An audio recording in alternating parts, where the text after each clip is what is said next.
Why don't you tell us exactly then what does Painter Bros do? I just assume that you guys do residential painting or maybe commercial, but what makes you guys so different? Well, we do a lot of we do residential work. We're probably 80 80 to 90% of our work is commercial. When I started, it was 100% residential back in 2014, 15, right around there. And I was growing the business. I grew it to a few $1 million, just locally here in Utah. By the time I was like, I don't know, 20, 22 or so. And what I noticed was this trend, because I'm a data guy. I work off of numbers. And I noticed that it was so expensive to acquire work. The cost per customer acquisition was like 20%, maybe Huh. 25% sometimes. And if you think about it, if it's $25 out of every $100 of revenue you make just goes to getting the job, it takes a lot of time to scale that kind of business. And so that made me want to pivot into something that had a lower cost per customer acquisition and more of a long-term relationship, sustainable business model. And that type of a business is relationship based, and it's about people caring about people, helping people. And so I had to adjust my mentality from transaction based, like quick close, quick sale, to relationship, long-term. How can I be a part of someone's life, for lack of better words, or part of their actual business? And so that was how we got into commercial. You got to really show someone they can trust you. You're going to be the same guy tomorrow that you are today. You're not just there blowing smoke. And so that's kind of been our secret sauce, I guess, is we're not transactional.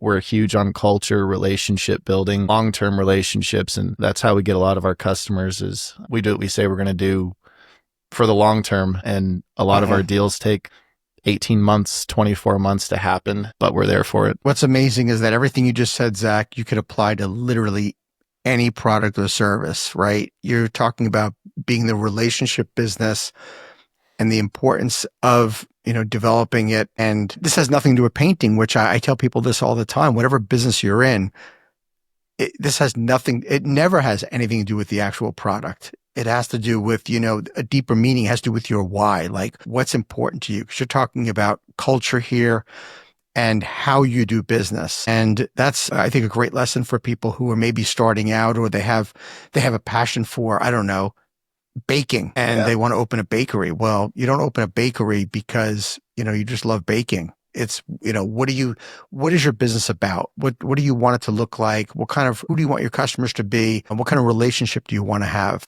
It's not a surprise to me that you've had this tremendous amount of success, because I would imagine that when people think of a painting franchise, they think, well, okay, it's painting. Like, why should I get involved in a franchise that's painting? Why do I need them? And we're going to get to that here momentarily, because I'm sure you've gotten that question before. Before we get into franchising, my last question for you before we go to that part of the journey, if you had to start all over, is there anything that you would have done differently when you started out? I'm pretty happy with where I am now. And I think, everything I went through made me who I am and made the business what it is. But I think I probably could have pivoted a little bit sooner into that relationship building mentality. I probably hung on to it for a year, maybe 18 months Uh-huh. longer than I needed to. All right, fair enough. Okay, so what made you ultimately decide to franchise? When did that come about? Oh, I started the business to franchise it. That was my whole goal. I actually franchised it for the first time, like did all the paperwork and all that jazz in 2017, and I sold 3 franchises. I think it was 3, maybe 4, just organically. Okay. And I learned what I didn't know pretty quickly, and so I stopped. I had 3 or 4, and then there was just enough unorganized chaos that made me realize reel it back in. You just learn something, rebuild it or build it better, and launch it again when you're ready. So yeah, fundamentally, I read a book called The E-Myth when I was like 18. I don't know if you've read that book. It's a good It is book. my favorite book. That is the one book that I tell people it's a must read. And I gave it out to every single person that came to my franchise discovery day, whether you became a franchisee or not. You got an E-Myth book. I Yep. love it. I love Yep. it. So that was a game changer for you, huh? Yeah, I read that book. That helped me digest the I guess the psychology behind business Mm-hmm. ownership. And I think it was one other book, but mostly that one. It was if you're building a business, even if you're not going to franchise it, build it as if you're going to franchise it because it's all about systems and replication. And so that was a big part of it. Well, I give you a lot of kudos there and respect for the fact that when you franchised early on, you realized that I didn't have everything together. I need to pause. A lot of people would have just kept going with that and said, oh, well, we got casualties of me not knowing what to do and we're just going to keep blowing through it. But you took a pause, which I give you a lot of big kudos on that. That's fantastic. So what happened then with those 3 franchises? Did they continue? Did you end the agreements? What happened next? I bought 2 of them back, and the other ones, part of my learning what I didn't know was I had some people stealing and doing some frowned upon activities. And so those other 2 ended not necessarily in flames, but not the way anyone would want to. So lack of controls. Yeah, Dude, it's happened to all of us. I hate to say it. I don't want to call it a rite of passage of franchising, but sort of is. it has happened to many of us, including me. Yeah. I remember when the first time it happened to me, my lawyer said, welcome to franchising. Now you're official. And I was Yeah. like, really?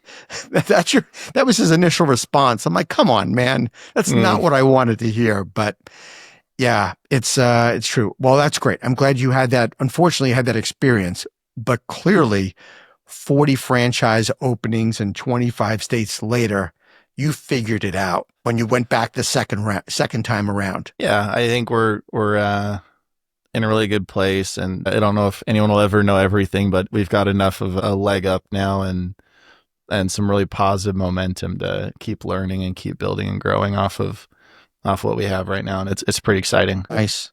There's like 4,000 franchise opportunities out there. So what do you think has been your secret to your success on how you've attracted people, especially in the painting industry where folks are probably like, okay, well, there are other painting franchises out there. Why you? Why are they going to Painter Bros? I think we're the only ones that do the national account, working with Fortune 500 companies as our foundation for our business. And there's not a lot of people that know how to do that. We get a lot of applicants, and kind of to circle back around to the whole culture and relationship building part.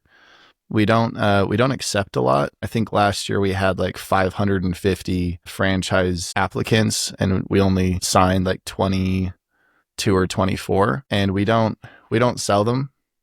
To be honest with you, we do a lot of vetting and a lot of making sure that this is what they want to do instead of us wanting them to do it. Part of that long-term relationship culture building part. But I think as people get involved in the company, they start to understand that, and it resonates. Thank you for tuning into the Emerging Franchise Brands podcast.